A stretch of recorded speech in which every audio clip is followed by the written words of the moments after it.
Տիկին Վարդանյան, շարունակենք արդեն զրույցը միասին, որովհետև կուզենամ անդրադառնանք վերջին քառօրյայի ընթացքում այս իշխանությունների կողմից կազմակերպված արշավին, նոր հետո արդեն խոսենք ընտրությունների մասին, որովհետև մենք տեսանք, որ վերջին քառօրյայի ընթացքում, գոնե երեկվա ընթացքում իշխանությունը այսպես հակադաշնակցական կամպանիա էր նախաձեռնել, սա առաջին անգամ չէ, բայց հասկանալի է, որ ինչքան մոտենանք ընտրություններին, այդքան այդ կամպանիաները ուժեղանալու են։ Դաշնակցությունը եւ Դաշինքը ֆրակցիան իհարկե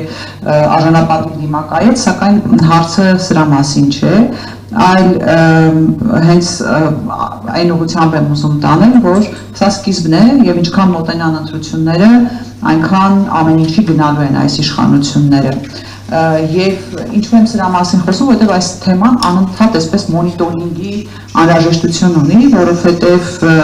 14 օր առաջ այսօր մենք բոլորովին այլ պատկեր ունենք, 100 օր առաջ ընտրություններից լրիվ այլ պատկեր կարող է լինել, 90 օր առաջ ուրիշ եւ այսպես մենք պետք է փորձենք այդ ամեն ինչին ուժերի չափով եւ դիմակայել եւ հակահարված տալ։ Հետևաբար եկեք մի հատ փորձենք գնահատել իշխանություններից ինչ ակնկալել 114 օր առաջ, 100 օր առաջ, 90 օր առաջ, տեսնելով այն քայլերը, որոնք որ արդեն իսկ իշխանությունները իրականացնում են։ Ձեզ շնորհակալ եմ, ողջունում եմ գործընկերներին։ Գիտեք, իմ համար իրականում գայթակղությունը մեծ է հիմա Դաշնակցության գաղափարախոսությունը ներկայացնել հիմնադրույթները, բայց այդ գայթակղությանը չեմ տրվի, որովհետև սա հակադաշնակցական արշավ չի խորքի մեջ, սա ինքնության դեմ արշավ է, որի մասն է Դաշնակցության դեմ արշավը։ Եթե մենք հակաարցախյան արշավ տեսել ենք, հակաեկեղեցական արշավ տեսել ենք, հակադաշնակցական արշավ ոնց կարող ենք չտեսնել։ Իրականում ամբողջ խնդիրը սա է, որ այո 35 տարվա մեջ առաջին անգամ մենք Հայաստանում պատրաստում ենք ընտրությունների ու պլատֆորմա, եթե դուք նայեք ուժերի մեծ մասը, ովքեր որ հրապարակել են անունից սկսած մինչև սիմվոլներ, տեսնում ենք Արարատի սիմվոլ, տեսնում ենք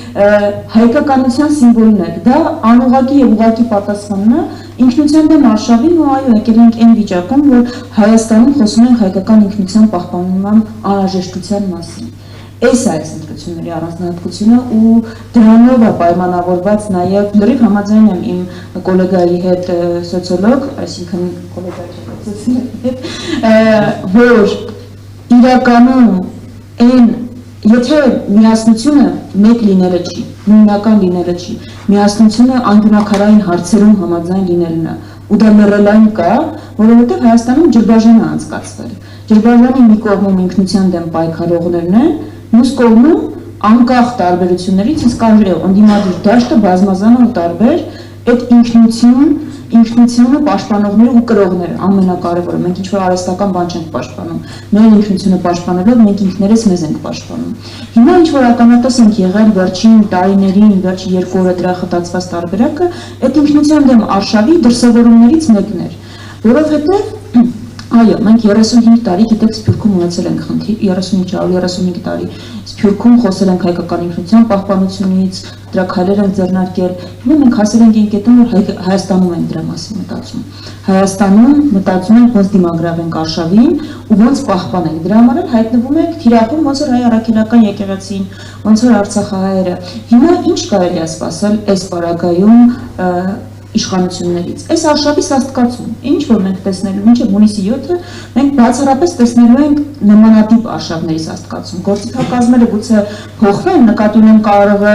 սոցիոլոգիական հարցումները ցույց տան եւ ցույց են տալիս, որ եկեղեցու դեմ արշավը որևէ ընտրական պոզիտիվ բան իրենց չի բերել եւ մենք էլ չտեսնենք ինչ որ գրող մայրաթորի վրա, բայց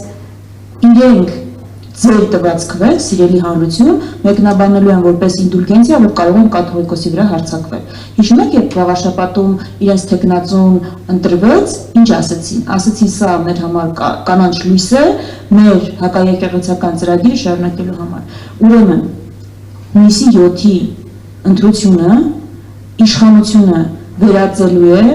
իր համար կանաչ լույսի,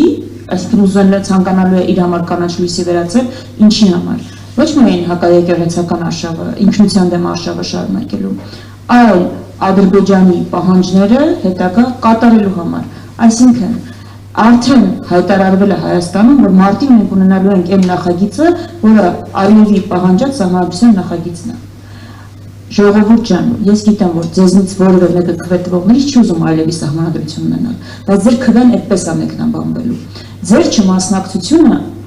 մեկնաբանվելու է, որ կողմ եք դրան հետագայում, երբ որ արդյունքները լինեն։ Այսինքն մենք հունիսի 7-ին ինչի առջև ենք կանգնելու։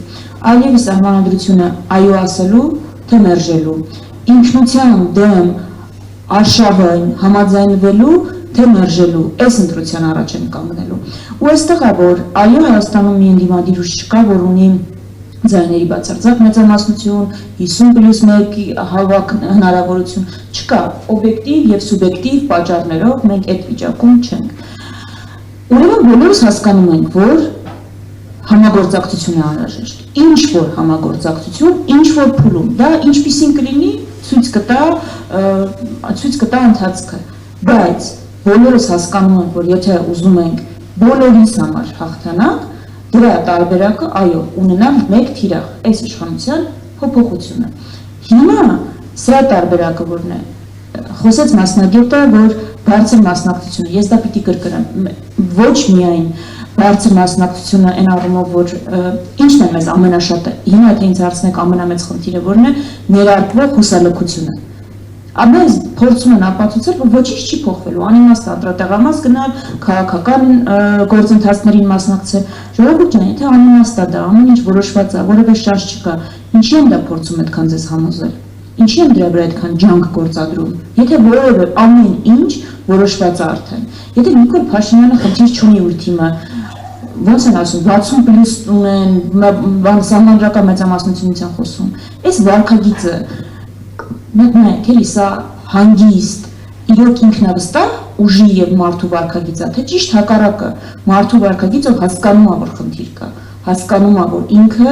ունի եւ կարող է ունենալ խնդիր վերարտադրության, որովհետեւ առավոտը պոպուլիստական խոստում տալ իրիկունը վարչաբենդ նվագել, մի օր գնալ Եմենին ասել, խնդրում եմ օգնի, ես վերընտրվեմ, հաջորդ օրը գնալ ռուսներին ասել, հակառուսական արշավ չկա ձեր դեմ, դուք սխալ եք հասկացել, ենք այտենց բան չենք ասել։ Սա հանգիստ մարդու վարքագիծ չի, ինքնավստահ մարդու եւ ուժի վարքագիծ չի, ուրեմն հնարավորություն կա։ Եվ այդ հնարավորությունը մարդկանց մասնակցությունն է առաջինը, այո, մենք պիտի իմանանք, որ չմասնակցելով խոշոր հաշվով ընտրում ենք Փաշինյանին եւ ԿՊ-ին։ Էսա իրականություն։ Ընտրում ենք ինքնության դեմ, այո ենք ասում ինքնության դեմ արշավին, Ալիևի պահանջած սահմանադրությունը։ Եվ երկրորդը արդեն ձայների փոշիացումը, որ այո մասնակցել, բայց ձայնը տալ այն ուժերին, ովքեր շեմը հաղթահարելու են։ Սա էլ ամենալուրջ խնդիրներից մեկը, որից ավելի մանրամասն կխոսանք, բայց այս իրավիճակում մենք բոլորս այո մեր ծրագրերը պիտի ներկայացնենք, պիտի մրցակցային առավելությունները, բայց կարծում եմ նաև բոլորիս պարտականությունն է այդ իրատեսական հույսը ցույց տալ, ելքը, որ իրավիճակից փոփոխության ելք ու հնարավորություն կա, դա մեր երազանքը չի, դա այդ ցանկալի մտածողությունը չի, դա իրատեսական է, այդ ելքը բերելու ենք, այո, դաշտին դիմադիր ուժերով, նոր հնկիչներ չեն գալու, ունենք այն ինչ ունենք, այստեղ է պետք ընտրություն կատարել, եւ այս եղած իրավիճակից անգամ այսքան վատ, աղետալի անգույն մեկ է, մենք ունենք հնարավորություններ, ոչ միայն իրավիճակը փոխելու, այլ ոտքի կանգնելու, ունենք ներուժ, որ օգտագործված չի, ունենք այսքան անարժանապատիվ չլինելու հնարավորություն։ Եզրափակ եմ նրանով, որ ի վերջո հասկանում ենք, որ պարտվել ենք, իսկապես ծանր պարտություն ենք կրել, բայց ոչ ոք մեզնից չի պահանջում, որ մեր նախագահը Ալիևից շնորհակալություն հայտնի։ Ոչ ոք դա մեզնից չի պահանջում, եւ եթե մենք դա չանենք, մեր նկատմամբ պատերազմ չի սկսելու, հաստատ։ Ոչ ոք չի կարող մեր դեմ պատերազմ սկսել, որ մենք մեր գերիների մասին հրապարակային խոսենք։ Սա ընտրությունն է, որը կանոնավոր ընտրությունն է, որը գործող իշխանությունը արել է։ Մեր քաղաքացիները պետք է իմանան, որ Հայաստանի եւ Ջրբաժանի մյուս կողմում այն ուժերն են, որոնք չեն գնալու այդ ճանապարհով, չեն գնալու, գիտակցելով, որ մենք պարտվել ենք, ունենք լուրջ վերականգնման խնդիր, բայց պարտվելը մի բան է, անդադ պարկել, որ քո վրայով անցնելը լրիվ այլ բան է։ Մենք այդ պարկել վրայով անցնելը չենք ընդունում ու մենք մենակ չենք։ Այս ովքեր որ կանգնած են ինքնություն, պաշտպանության այս դաշտում, ովքեր կրում են այդ ինքնությունը, այդ արժանապատվության զգացումներ ունեն ու ելքեր են առաջարկում ձեզ սիրելի քաղաքացիներ։ Դրա համար սրանք ստանդարտ ընտրություններ չեն, մենք այո սոցիալական հարցեր ենք քննարկելու, բայց անկյունակարը մեր ինքնությունն է։ Ինքնություն ասելով էլ տենց ինչ-որ երևակայական բաներ չէ։ Հայկական ընտանիքը, հայկական մշակույթը, լեզուն, մեր սոցիալ-մշակութային կապերը, մեր առաքելական եկեղեցին, մեր պետությունը ընդհանրապես, մեր հայկական են ուզում մեր պետությունը լինի, թե ինչ-որ այլ բովանդակությամբ։ Այս ընտրությունն է, դրա համար կարծում եմ սա ամեն հայի շատ անձնական ընտրություն է, շատ անձնական։ Դրա համար այդ ընտրությանը չմասնակցելը մի քիչ չեմ պատկերացնում, իսկապես սա անձնական կյանքին ամեն մեկի առնչվող ընտրություն է։ Այսը, որ սրա վրա պիտի կենտրոնանանք, իշխանություններից ակնկալելով, որ ինչ-որ հիմա տեսնում ենք, բազմապատկվելու է, ռեպրեսիաները, ինչպես ասացիք, վստահ եմ, որ բազմապատկվելու է, մենք վստահ ենք, որ պատահաբար չենք լսում Մոլդովա բառը, ընթացքում եւ Ռումինիա տարբերակը դեռ չենք լսում, բայց կլսենք, այո, իշխանությունները գնալու են ցանկացած քայլի իրենց վերարտադրությունը ապահովելու համար, ես առիթից օգտվելով ուղղակի Միքայել Աչապանյանը ինչպես է ձևակերպել, եթե իրենք պատրաստ են ամեն ինչի, մենք էլ պիտի պատրաստ լինենք ամեն ձև մեզ պաշտպանելու, չէ՞, մոտավորապես իշխանությունը պիտի իմանա, որ իր գործողությունները հակազդեցություն են առաջացնելու։ Հակազդեցություն, երբ որ ես ասում եմ, ես օրինականության մասին եմ խոսում, բայց ինքը չի կարող ինտրական ակտիվ փուլում, լարված փուլում ընդդիմադի ուժերից մեկին չգրանցել, հանել ցուցակներից եւ մտածել, որ դա ուղղակի անցնելու է եւ մյուս ընդդիմադիրներն էլ ուրախանալու են, որ ինչ լավ է, մեկը դուրս եկավ ընտրապայքարից։ Դա այդպես չի լինելու։ Դա հակազդեցություն է առաջացնելու։ Եթե դուք մարդկանց փոխանցելու եք ուղերձ, որ մենք խլում ենք ձեզնից ձեր քվեով իշխանություն ձևավորելու հնարավորությունը, դա օբյեկտիվորեն հակազդեցություն է առաջացնելու։ 100 անգամ մտածեք, արդյոք դուք ուզում եք այդ հակազդեցությունը, հակազդեցության նորոջախ, ու դա ձեզ շահավետ է, թե ճիշտ հակառակը։ Ես կարծում եմ, այս ուղերձները պիտի փոխանցվի, որ այնպես չի լինելու, որ մնացածը ծափ տանք, եթե ուժերից մեկին հեռացվի սա։ Ընդհանուր խնդիր է, լուծելու ենք ընդհանուր ուժերով։ Շնորհակալություն Տիկին Վարդանյան, այո, շատ կարևոր նկատառում արեցիք, ըստ էության այս ընտրությունը նաև ինքնությունը պահելու, ինքնությունը պաշտպանելու ընտրությունն է լինելու, որը մեկը չի լիազորել մի մարդուն, ով իրեն համարում է Հայաստանի Հանրապետության նախագահ, բայց ում կարծես թե հասարակության զգալի մասը չի էլ ճանաչում, շնորհակալություններ հայտնի Ալիևին, որը մեկ օրինակ չի լիազորել, որպեսզի նախագահի նստավայրում, որտեղ տեղի էր ունենում վեսի հետ հանդիպումը եւ այն սրահը, որտեղ որ ներկայացվում էր անօթաչու սարքը, այդտեղ սրահի պատից հանեին Փաշինջանյանի Արարատը, որ տարիներով այդտեղ կախված է եղել։ Ես ինքս անկեղծ ասած, երբ նայում էի այդ անօթաչու սարքի ներկայացման այդ ողջ արարողությունը, աչքերիս չէի հավատում, որ պատին չկա Արարատի նկարը, որը որ տարիներով այդտեղ է եղել, այդ սրահից երբևէ չի տեղափոխվել։ Այո, մենք արդեն վախենում ենք նույնիսկ կադրում, եթե կհայտնվի Արարատի նկարը, այսինքն ել չեմ ասում մնացած բոլոր ինքնության տարերի դեմ այս իշխանությունների պայքարի մասին։ Մի այսպիսի կարճ հարց եմ ուզում տալ, իհարկե մի քիչ այսպես կողքից զավեշտ է հիշեցնում, որովհետև մենք նույն խմբակցությունից ենք եւ կարծես թե նույն միջոցառումներին մասնակցում ենք, բայց այսօր բանախոսը դուք եք, վերջին շրջանում դաշինքը իդեմս խմբակցության պայմանավորների մարզերում հանդիպումներ է ունենում, ձեր տպավորությունը այնտեղի հանրային տրամադրությունների վերաբերյալ։ Ես խոսեմ նաև թվերով ասել, որ անձնական տպավորություն չլինի։ Եթե մենք նույն վայրում, կոնկրետ քաղաքում անցած տարի հանդիպել էինք 400 մարդու հետ, այս տարի հանդիպել ենք 700 մարդու հետ։ Ու այդ այնպես չի, որ այսինքն ինչ-որ հատուկ այլ բան է արվել, կա սպասում, կա փոփոխության սպասում։ Եվ մարդիկ ուզում են լսել ինչ է իրենց առաջարկվում, ինչ է ի վերջո, ու այո, կոնկրետության ակնկալիք կա։ Այսինքն ոչ թե անվտանգություն, այլ ինչպես անվտանգություն, ոչ թե բարեկեցություն, այլ ինչպես բարեկեցությունը կարող է ապահովել, կամ կոնկրետության սպասում, կամ փոփոխության սպասում, բոլոր սոցիոլոգիական հարցումները դա ցույց են տալիս։ Այո, իշխանությունը ունի X թվով աջակից, որով իշխանություն ձևավորել